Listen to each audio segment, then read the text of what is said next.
In 1939, the German army surprised the world with its swift push into Poland. Masses of armored vehicles quickly defeated their adversaries. Seemingly the same scenario repeated a bit later when Germany rushed into France and France surrendered. The media started writing about the invincibility of German armored thrusts, labeling them blitzkrieg. A year later, the German attack on the Soviet Union managed to repeat those successes on an even larger scale. So why aren't we seeing anything similar in Ukraine today? Why wasn't Russia capable of leveraging its thousands of tanks to make big, swift territory gains?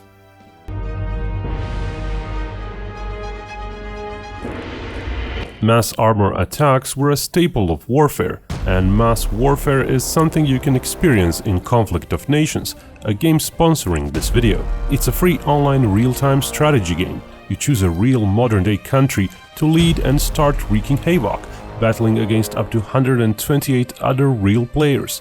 Conflict of Nations isn't one and done. You have to get involved, plan ahead wisely, and play a match over a course of weeks. Best of all, new players will get an exclusive gift. Click on the link in the description to get 13,000 gold and 1 month of premium subscription for free. Pick a country and let the war begin. Back to our video now.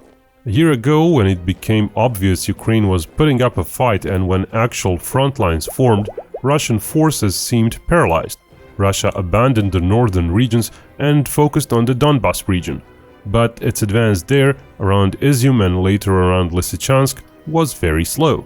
Even though Russia by then did likely have enough tank units in Ukraine to assemble hundreds of tanks for a single attack in a relatively small area, no such mass-scale attacks ever happened, even though the geography was on paper quite conducive to mass tank attacks, as southern and eastern Ukraine is fairly flat and not covered in forests, and some of the biggest tank battles in World War II happened in similar areas not too far away. So what's different now? Well, what's different is only part of the reason why we are not seeing tank rushes. Another part requires us to go back to World War II and examine just what made certain armored rushes successful. In Poland, Germany had the element of surprise. It was both technologically and numerically superior. It also had air superiority. It had all the components for a successful invasion. Basically, even if Germany did not use tanks, it would have won. Difference being, it would have won slower and with greater casualties. In 1940, Germany drove the French and the British forces to the sea and won in France, spearheaded by fast-maneuvering armored units. Germany did not enjoy all the advantages as in Poland, as it did not really outnumber the Allies on the ground, and it did not have better tanks nor more planes in the air. And there was the Maginot Line, a line of fortifications alongside the German border. But Germany knew even its tanks could not go against those fortifications. So Germany attacked the Benelux countries instead, because the fortifications alongside the Franco-Belgian borders were much less complex. In a way that showed tank rushes were even then helpless if enemy lines were too fortified. Germany won there by using superior doctrine and key technology like radio, not due to tank superiority. It allowed Germany to literally outrun and cut off the Allied forces from supplies, while making sure Germany had local numerical superiority in small battles they did choose to engage in. Certainly, that portion of the Battle of France was an example where a mass armored rush happened to work well. Fast forward to Operation Barbarossa. That was a massive offensive on a very long front. Germany moved quickly there, surprising the unprepared Soviets. The Soviets actually had more planes, a few times more tanks, while not having that much fewer troops. But their lines weren't prepared nor fortified. Their forces weren't experienced, their doctrine was woefully old-fashioned. Not to mention the communication/radio difficulties. Overall, tank rushes there proved their worth. But successful attacks could be attributed to other factors, not just the fact one side had many more tanks than the other. During the rest of the war, there were further large-scale tank rushes, but with mixed results. One was actually a Soviet tank counterattack during Barbarossa. It was probably the biggest tank battle in history, the Battle of Brody, where Soviets attacked German units which were not dug in, outnumbering them several times. That tank rush failed. The Battle of Kursk in 1943 saw a big German tank offensive, which essentially stalled and failed. Reasons were numerous, stemming from Soviet intelligence data and numerical advantage, and the fact the Soviets prepared really complex and deep defenses, featuring many obstacles for tanks, including vast minefields. At one point, a formation of Germany's heaviest armored vehicles, Ferdinand tank destroyers, lost 2/3 of its vehicles in a minefield. Soviets also had a very layered network of anti-tank guns, which neutralized many German tank advantages. US research after the war showed that indeed AT guns and mines were very high up on the list of tank combat loss causes. Trying to stop the Germans at Kursk, Soviets actually tried to perform a tank counterstrike against somewhat surprised German forces which weren't dug in, and using twice as many tanks, one would think they would win overwhelmingly. But there at the Battle of Prokhorovka, while they ultimately did stop Germans from taking Prokhorovka, they did it while suffering much greater casualties. The Soviets did succeed with some tank crashes later in the war, but also a year earlier in 1942 during Operation Uranus. But there they had more troops, roughly twice as many aircraft and a few times more tanks. Plus they attacked the not so well trained nor equipped Romanian, Italian and Hungarian troops. For example, those lacked large caliber anti-tank guns completely, which were equivalents of today's ATGMs back then, sort of. There were examples of mass tank attacks outside of World War II as well. In 1973, Syria rushed with hundreds of tanks over a narrow front, just 30 miles or so wide. Israel defended on the Golan Heights and managed to emerge victorious. The mass armored attack thus failed, despite it initially having the element of surprise on its side and the Golan Heights offering fairly flat terrain, conducive for fast tank maneuvers. Israeli training advantage and lack of air superiority for Syria did not help the Syrian tank rush. And in 1991 and 2003, we saw US armored formations moving very quickly through Iraq. Though that was a special case, where the US enjoyed massive technological superiority, and when one accounts for Iraqi units actually willing to put up a resistance, the US even had local numerical superiority. Lots of desert terrain devoid of means to support units long term also meant very fast movement was possible, since no enemy was present. So after this short history lesson, let us apply all that to the situation in Ukraine. Why haven't there been mass armored pushes? Well, have the prerequisites for a successful armored push, as seen from history, been available in Ukraine? Did Russia enjoy great numerical superiority? Answer to that is no. In March 2022, it had roughly the same number of troops. After April or so, it had a few times fewer troops. Did it have more armored vehicles? Probably yes. Up to March 2022, Russia entered Ukraine with roughly 125 BTGs, using over 1,200 tanks. But could it assemble a force to have a few times more troops and vehicles in a local battle? Likely not. In World War II, keeping the enemy in the dark when it comes to the size of your assembled force behind the front line could be done if you enjoyed air superiority. Said air superiority helped keep enemy recon assets away. Enemies might know something is cooking, but they would have far less accurate and timely data.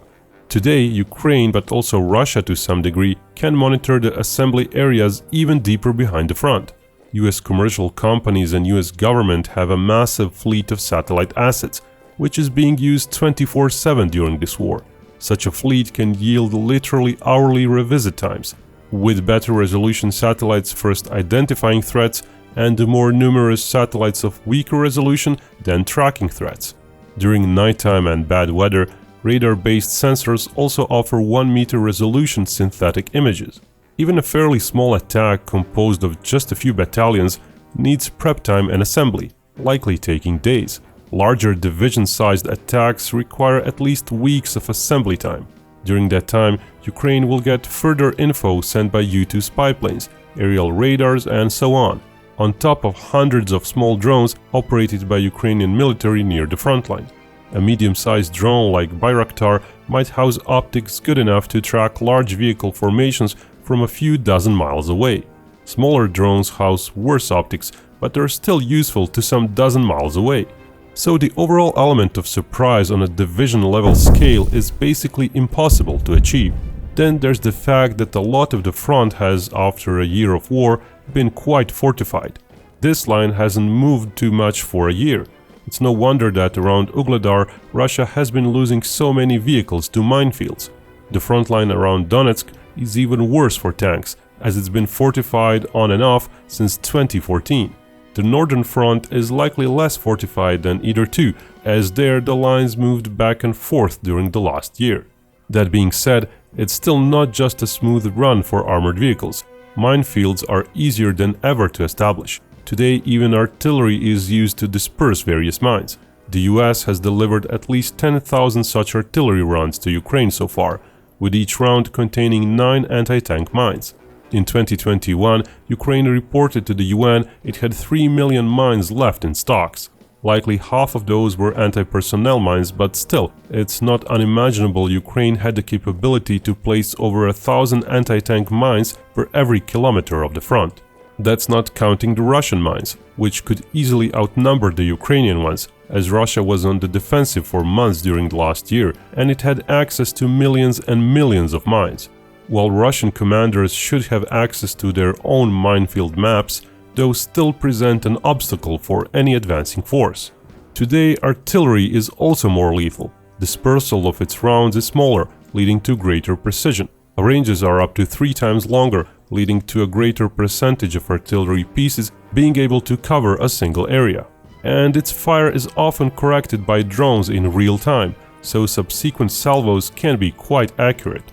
Ukraine also got some guided anti-tank munitions dispensed from artillery rounds from France, called bonus. While actual numbers are likely not adequate to make it a big factor, it shows how today in general artillery can be more lethal. During World War II, besides mines, main defenses against armored attacks were anti-tank guns, like these. Those basically had just as powerful guns as the tanks of the time, and had just as long of a reach.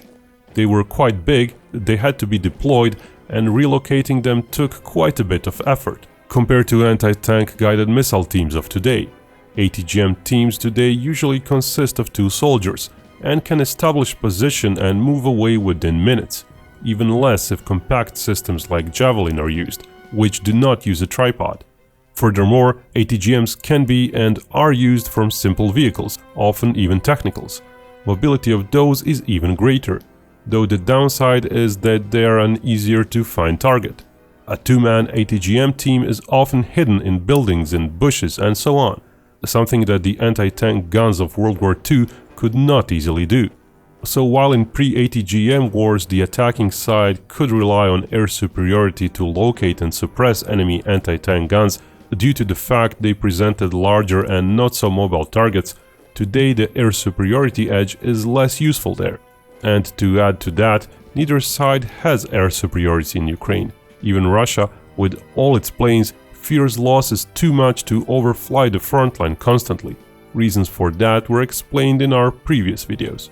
Crucially, the armored Russias of World War II had those tanks enjoy similar range as threats to them. Both sides used the naked eye to spot targets, which meant the spotting range was similar to the effective gun range. Today, ranges of an infantry ATGM team reach 4 or 5 kilometers, and trying to spot a 2-man team in a building or a bush from 4 kilometers away is no small feat. Thermal cameras help, but unless we're talking about 3rd-generation thermal sensors, which are not really widely used in Ukraine, it's going to be an uphill battle. Values shown are really best-case scenarios against troops out in the open. Even 2nd-generation thermals are not really ubiquitous in Ukraine, with 2/3 of the Russian tanks and far fewer other combat vehicles having those, and that's using the start of the war figures. To compound the issue, seeing a soldier is harder than seeing a tank, so the ATGM crews have an easier job. They will spot a tank-shaped target from 7 or so kilometers away, using comparable 2nd-gen sensors. They will most likely be able to tell which tank it is by the time it's 5 kilometers away, and start to engage it. Sensors on vehicles will start detecting people a bit later than that, and even when they do detect people, they will not know who's just a regular grunt with a rifle and who's operating an ATGM. That will happen even later, at 3 or 4 kilometers away. Detection is also not automatic. A soldier still needs to notice and interpret blobs on the screen. If a wide field search is performed, where a lot of ground can be covered, detection distance is going to be roughly 50% worse than if a narrow field search is performed. But the latter is going to take more time, comparable to how you'd search the whole horizon with a pair of binoculars. In addition to soldier-operated ATGMs, there will be various larger and longer-range ATGMs on vehicles, drones and helicopters. Those will usually depend on third-party targeting, but still, they present a danger. Finally, neither side really has that many tanks left. Ukraine started off with little over 800 tanks in active service, and now, even with all the additions from the West and captured tanks, it likely has a somewhat smaller number actually operational. We did a video on that recently, so we won't repeat ourselves. Russia, however, lost over 1,700 tanks. Who knows how many have broken down and are unavailable for operations? Military Balance 2023 publication says Russia has a little under 2,100 tanks left in active service, having heavily drawn old tanks from storage. It's not just about the number of tanks. To be utilized properly, tanks need other units around them. They need infantry. That's one of the reasons why the initial Russian attacks in March 2022 had so many casualties, because they relied so much on Russian tactical battalion groups, which had too few infantrymen supporting each tank. Russia is reforming their units back to divisions, but A, that will take time, and B, it will still not really change much. The thing is, the frontline in Ukraine is getting quite short and consolidated, and many troops are populating it. There really aren't many areas where the front is lightly manned and where sudden breakthroughs using motorized vehicles can happen. Though interestingly, last September, when Ukraine did retake a lot of territory east of Kharkiv, that was done with a motorized push, not so much with an armored one though.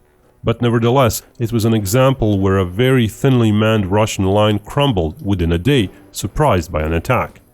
Getting info of where the enemy is weakest can be crucial, and Russia was likely near its lowest point manpower-wise back then.